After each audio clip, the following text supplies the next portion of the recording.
Pour l'année universitaire 2022-2023, les inscriptions sur la plateforme Goupol en vue de l'orientation dans les institutions d'enseignement supérieur public des bacheliers et ceux non orientés des sessions 2020 et 2021 vont débuter le mercredi 7 septembre et vont se poursuivre jusqu'au 17 septembre 2022. Une inscription qui se fait en fonction des moyennes et des filières, comme à Gamal. Génie chimique, génie civil, génie électrique, génie industriel et maintenance, génie informatique, génie mécanique, télécommunication, chimie, biochimie, maths et physique ont pour seuil 12 de moyenne. Pour l'Université générale Lansana Conté de Conakry, à Sonfonia, nous avons les programmes comme le droit, logistique et transport et sciences politiques ont également pour seuil 12 de moyenne. À l'Abbé et à l'ISIC de Kountia, la moyenne exigée est de 11 contre 12 pour l'Institut des mines et géologie de Bokeh. Cette année encore, le ministère va orienter dans les écoles professionnelles. Par contre, Dr Diaka Sidibé rassure qu'aucun étudiant ne sera orienté au privé. Cette orientation s'ajoute à la revalorisation des bourses d'études et d'entretien. Là aussi, il faut remplir des conditions. Être de nationalité guinéenne.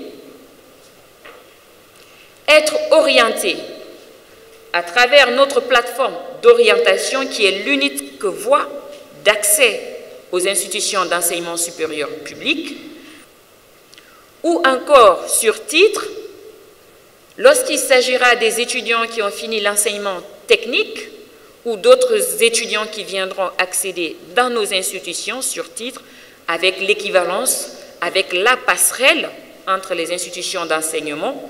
Il faudrait aussi que l'étudiant soit reconnu apte à poursuivre les études par un médecin.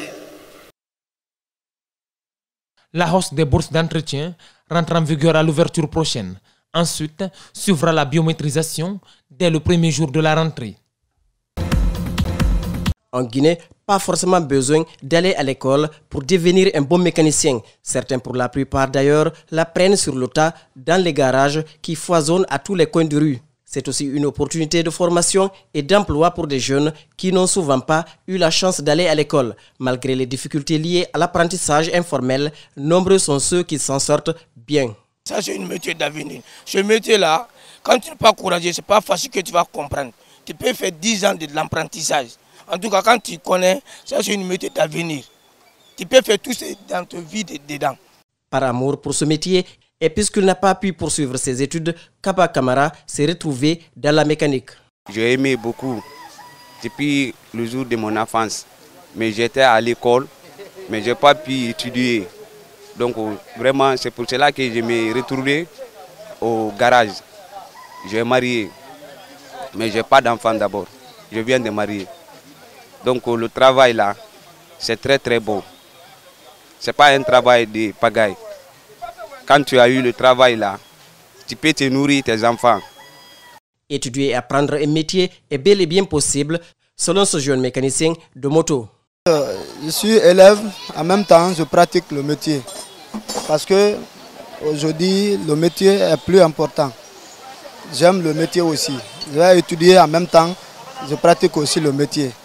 Apprendre un métier quel qu'il soit est la meilleure option pour l'épanouissement d'un être humain, nous confient nos interlocuteurs.